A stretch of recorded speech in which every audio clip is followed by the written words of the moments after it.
세계 신뢰함 선교방송 시청자 여러분 안녕하십니까? 저는 대표 배기철입니다. 오늘은 인본주의적 배우자 선택이란 기준으로 칼럼을 하고자 합니다. 인본주의적 시각에서 배우자를 선택하는 기원을 살펴보면 사회 진화론적 배우자 선택이라 말할 수 있습니다.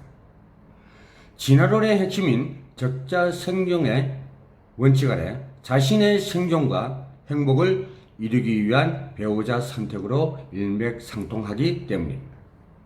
이 시대를 살아가는 대부분 사람들의 배우자 선택 의식은 지극히 자연스럽게 자신의 행복을 위해서 배우자를 선택하고 있습니다.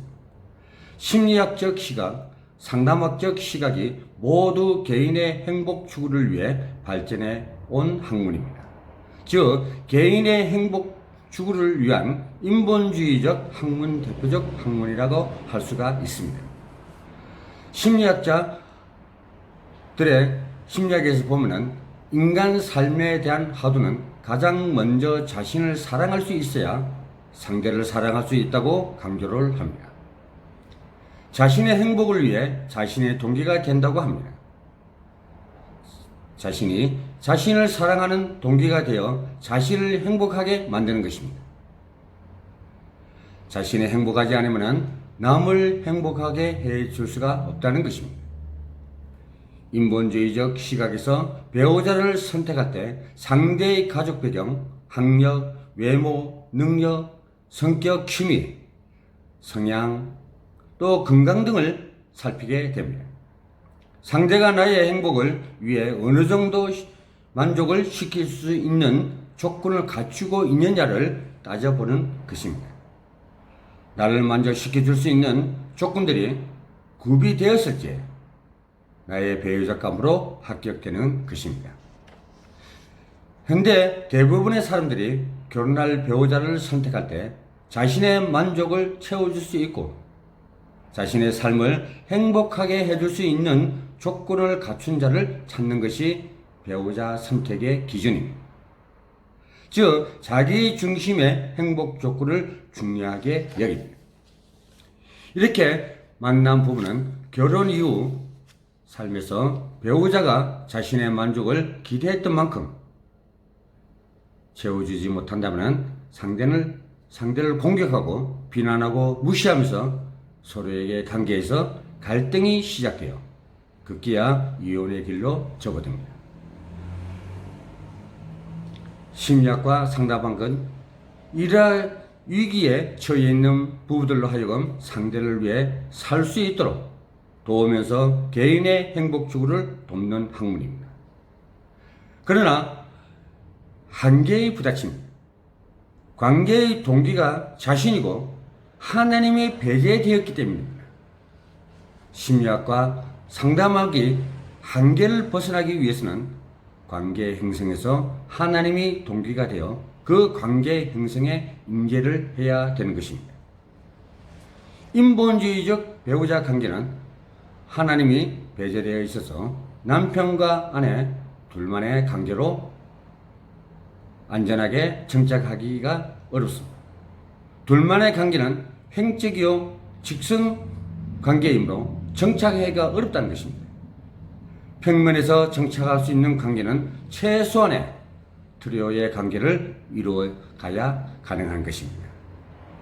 3점을 이루어야 평면이 됩니다. 절대성에서 배우자 선택은 그 출발이 근본적으로 인본주의적 시각과 다르다. 절대성의 시각은 자신을 사랑하는 동기가 하나님으로부터 온다 하는 것을 아는 것입니다. 하나님과 부자관계로서 대상적 입장에서 자기 사랑이 시작됩니다. 하나님께서 감사하고 겸손한 자세로서 자기 사랑이 되어야 할 것입니다. 하나님의 신성이 머무는 자신으로서 자기 사랑입니다. 하나님의 성전으로 사랑해야 하는 것입니다. 이러한 입장들을 가지셔야 합니다. 그래서 내 몸은 내 것이 아니라 하나님의 것이라는 것입니다. 절대성 시각의 자기 사랑은 자기 부정으로부터 시작합니다. 하나님의 신성이 임하려면 자기 자신을 비워야 하기 때문입니다. 그래서 천도 앞에서 자기 부정으로 절대 신앙, 절대 사랑, 절대 순종이 되는 것입니다. 하나님까지도 천도 앞에서 절대 신앙, 절대 사랑이 절대 순종하셨습니다. 인간 조상 아담과 하와가 자체 자각으로 자신을 중심한 자기 만족으로 시작한 것이 타락의 동기이므로 이것을 회복하는 길은 하나님을 중심으로 한 자기 부정의 길뿐입니다. 천도 앞에 자기 부정을 해야만 했습니다. 자기를 위하라는 마음에서 국경선이 생겨 몸과 마음이 갈라지고 갈등하기 시작한 것이며 부부의 국경선이 생기고 민족의, 나라의, 세계의 국경선이 생겨났으니 이것을 철폐하는 길은 자기 부정으로 상대를 위하는 길뿐이다라는 내용을 이 시대에 우리가 되새겨야 할 말씀일 것입니다. 절대성의 배우자 선택은 먼저 하나님을 기쁘게 하기 위해서, 상대를 기쁘게 하기 위해서 내가 실력과 능력을 연마하고 외모를 가꾸고 인격을 도와야 하면서 결혼을 준비합니다. 나의 모든 갖추어진 내용들을 하나님과 상대를 기쁘게 행복하게 하기 위해서 준비하였으므로 부부가 싸울 일이 없습니다. 결혼 준비와 두 사람이 만나는 출발점이 하나님을 중심으로 해서 모시고 상대와의 관계를 맺는 것입니다. 그래서 상대를 위할 수밖에 없으며 상대를 만족시키기 위해서 노력하고 상대를 기쁘게 하기 위해서 투입하게 됩니다. 상대가 아파하는 일을 할 수 없는 것입니다. 상대가 아파하면 하나님이 아프고 하나님이 아프면 내가 아프기 때문입니다. 하나님 중심에 계시면 트리오의 관계이므로 부부가 싸울 수가 없으며 이혼할 수가 없는 것입니다. 사랑은 트리오, 곧 남자와 여자 그리고 하나님의 트리오 운행입니다. 교기로는 트리오 관계지만 심정적으로는 공명권을 이루면 트리오가 아니라 하나이게 됩니다. 그래서 일심, 일체, 일념이 가능한 것입니다. 배우자 선택에 있어 절대적인 성의 시각은 상대가 어떤 사람이라도 그는 하나님을 닮은 개성체요 하나님의 분신체입니다. 그가 행복할 수 있다면 무엇이든지 할 수 있는 마음의 준비를 하는 것입니다. 이스라엘 백성들이 가나안 땅에 정착하여 가나안 문화에 적응하고 타협하여 자기가 동기가 되어 연애하고 시집장가가면서 선민의 길을 잃고 선민 자격을 박탈하였듯이 이스라엘 민족이 걸었던 자기 중심의 삶은 그 길은 그대로 답습하며 걸어간다면 그 의미를 상실하게 될 것입니다. 진정한 행복은 상대가 만족해야 하고 기뻐하고 행복할 때 나의 행복이 시작되는 것입니다. 상대가 만족해야 하고 기뻐하고 행복할 때 나의 행복이 시작됨으로써 내가 조금 불편하더라도 힘들어도 양보하면서 상대를 위하고 사랑할 때 참사랑이 시작되는 것입니다. 그 참사랑은 하나님이 임재해야만이 일시적이 아니라 지속적으로 가능하게 됩니다. 그 대표적 사랑의 것이 바로 부모의 사랑입니다. 부모는 자녀를 위해서 자신을 어렵고 힘든 삶을 아랑곳하지 않습니다. 자녀가 행복하고 기뻐하면 그 모습을 보면서 행복해 할 것입니다. 부부 사랑도 다를 바가 없습니다. 부부 사랑 안에서 자녀 사랑, 형제 사랑, 부부 사랑, 부모의 사랑의 모든 사랑이 포함되어지는 것입니다.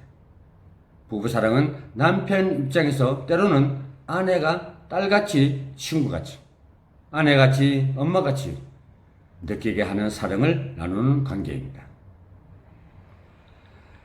아내의 입장에서는 남편이 아들같이, 친구같이, 남편같이, 아버지같이 느끼는 그런 사랑으로 부부의 사랑이 가정의 사랑에서 중심에 서 있어야 할 것입니다.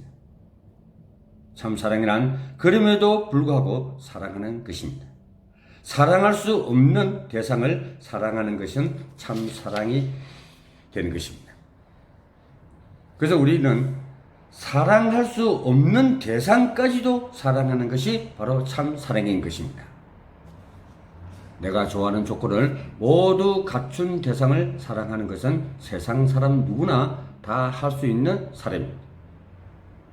내가 좋아하지 않고 나하고 잘 맞지 않는 사람을 위하여 그를 기쁘게 할 수 있는 사람은 이 세상의 모든 사람을 사랑할 수 있는 사람입니다. 그래서 절대 축복을 통하여 자기 부정을 하고 만난 부부가 참 사랑으로 하나 된 삶은 천국의 직단거리를 통할 수 있는 사랑입니다. 우리 가정 가운데 외적인 조건으로 보아 너무도 기우는 부부의 모습인데 수평적으로 잘 맞추어서 좋은 자녀를 낳고 잘 양육하면서 살아가는 가정들은 천상 천국을 만들어가는 거룩한 모습일 것입니다. 절대 매칭의 축복 가정들이 하늘의 전통을 이어가는 절대성 가정의 실체로서 살고 있는 한 가정 천국은 지속되어야 할 것입니다. 이러한 전통을 자손 만만대에 물려줄 때 우리 사회의 모든 성 문제와 다양한 문제들이 사라질 것입니다. 시청자 여러분, 대단히 감사합니다.